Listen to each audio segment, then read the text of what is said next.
يا نفس إن لم تظفري لا تجزعي.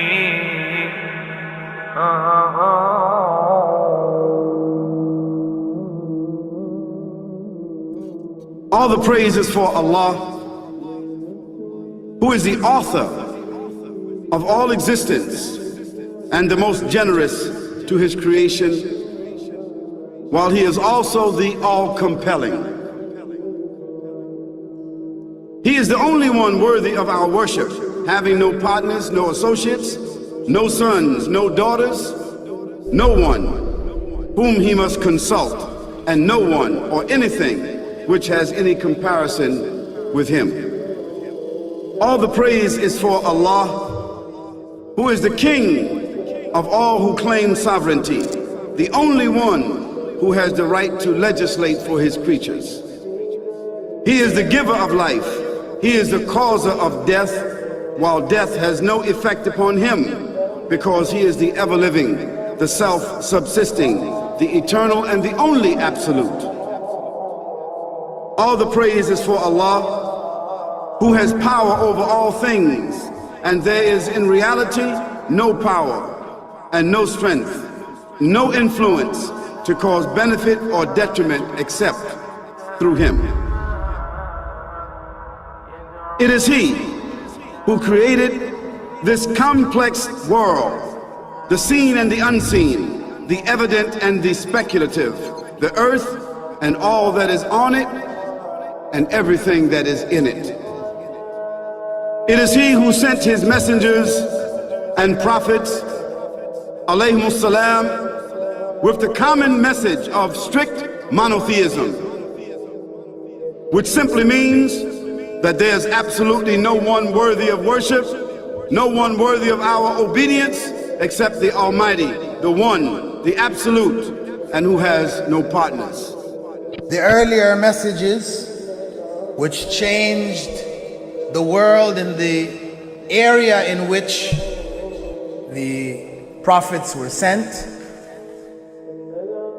those messages we know have changed.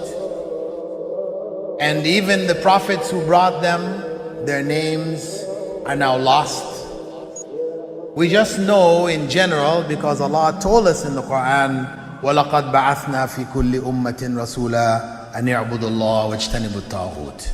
I've sent to every nation a messenger, calling people to worship Allah alone and to avoid the worship of false gods. This essential message has been preserved in Islam in a way that it was never preserved before. Not because the message was different, because it was the same message, but because of the fact that there would be no other prophets who would come after Muhammad sallallahu alaihi wasallam. So therefore that message now had to be protected. It had to be preserved in a way none of the earlier messages were preserved. I will relate this. What you say you have come to know 40 years back, and what you call the Big Bang is already mentioned in the book which I read, the glorious Quran. It's mentioned 1400 years ago in Surah Anbiya, chapter number 21, verse number 30, which says, Avalam yaral lazina kafaru. Do not the unbelievers see anna samawati wal arda kanat ratkan fataqnahuma, that the heaven and the earth were joined together and we clove them asunder. What you're talking about, the Big Bang, I try to imagine compressing a spring. I push it closer and closer and closer together, so it's smaller and smaller and smaller. And I've stored a tremendous amount of energy in that spring. And when I let it go, it bursts out, it bursts out, it bursts out. The creation of the universe, which you came to know 40 years back, is already mentioned in this book, the glorious Quran, 1400 years ago. Who could have mentioned that in the Quran? So the atheists will say, maybe someone wrote, maybe it's a fluke, maybe it's a guesswork. A human being, regardless of who they are, or where they are, or what they do, will have this curiosity. They'll want to know, why am I here? How did I get here? And do I have a purpose? And if so, what is it? The only one who would really be able to answer that question would be the Creator himself. If there is a Creator, it would be up to Him to tell us why we were created and what He expects from us and what this life is really about. Allah has shown the people from the time of Adam until right now, has shown the people what He wants from them. And it's a very simple thing, and that is that worship be for Him alone without any partners. In fact, we know this life to be a test from Almighty God. That's why we're born, and that's why we die, because there has to be a beginning and an end for us to be tested on.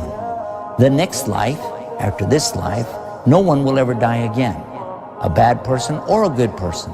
Both are brought back, and they continue to live in the next life, either in good shape or not so good shape, depending on how they did on the test. The worship of the God of Abraham, that was what was taught by these prophets. The Lord of the Arsh and Kursi. We're talking about the Lord of the worlds. Alhamdulillah Rabbil Alameen. We're talking about the Lord of the entire universe and beyond. The entire universe and beyond. You know, we live in this dunya, and we are fascinated with this dunya which Allah subhanahu wa ta'ala indeed has created in a beautiful manner. We're fascinated. There are over billions of people which live on this dunya at this moment in time. Over 6 billion people that live on the dunya at this moment in time. This dunya of Allah subhanahu wa ta'ala is so big that there is space in this dunya for billions and billions and billions or more people. But what is this dunya in comparison to what Allah subhanahu wa ta'ala has created out there? This dunya is insignificant. This dunya is meaningless to Allah. It means nothing. It is worthless. So worthless, compare it with the sun. The sun is one star. You know more science than me. You'll be able to tell me better. Take this planet Earth and you place it inside the sun, and you will be able to place 1.3 million Earths in the sun. 1.3 million Earths in the sun. Allahu Akbar. Allah is the greatest. The sun is one star. One star. There are stars out there which are millions of times bigger than the sun. You tell me this, that you need millions and millions of stars to make one galaxy. And then you tell me this, that there are zillions of galaxies out there. Let me tell you on top of this, my friend. After this, whatever you see above,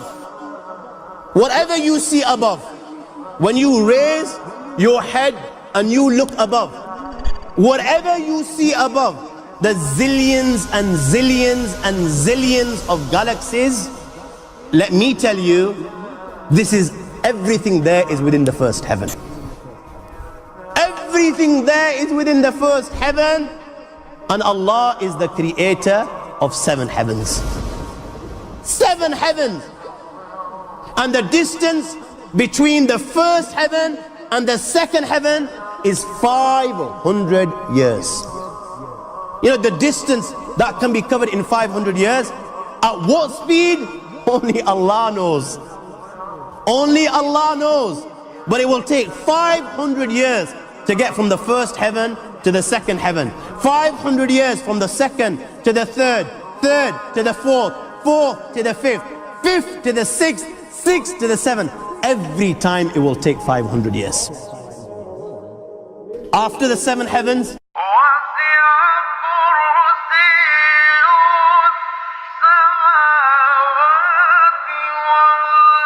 وَسِعَ كُرْسِيُّهُ السَّمَاوَاتِ وَالْأَرْضِ. You all read the Ayatul Kursi. You all know the Ayatul Kursi. After this you have the Kursi of Allah. You have the chair of Allah subhanahu wa ta'ala. You know these 7 heavens that we've just talked about, in comparison to the Kursi of Allah, they're non-existent. They're meaningless. Rasulullah sallallahu alaihi wasallam has given an example in a hadith just to give us a little bit of understanding with regards to the 7 heavens in comparison to the Kursi of Allah. Take a ring from your finger, take it off, the small ring that you have, and place it, let's say, in a desert, the Sahara Desert. It's the biggest desert in the world. You know that ring that we take off from our fingers and place it in the Sahara Desert? What comparison is in between the ring and the Sahara Desert? Nothing. Nothing. The 7 heavens is the ring, and the Kursi of Allah is the Sahara Desert. After the Kursi of Allah, you have the Arsh of Allah. وَكَانَ أَرْشُهُ عَلَى الْمَاءِ. You have the Arsh of Allah. Again, Rasulullah has explained, so just so that we can understand. Take the ring, place it in the desert. This time, the ring is the Kursi and the Arsh is the desert.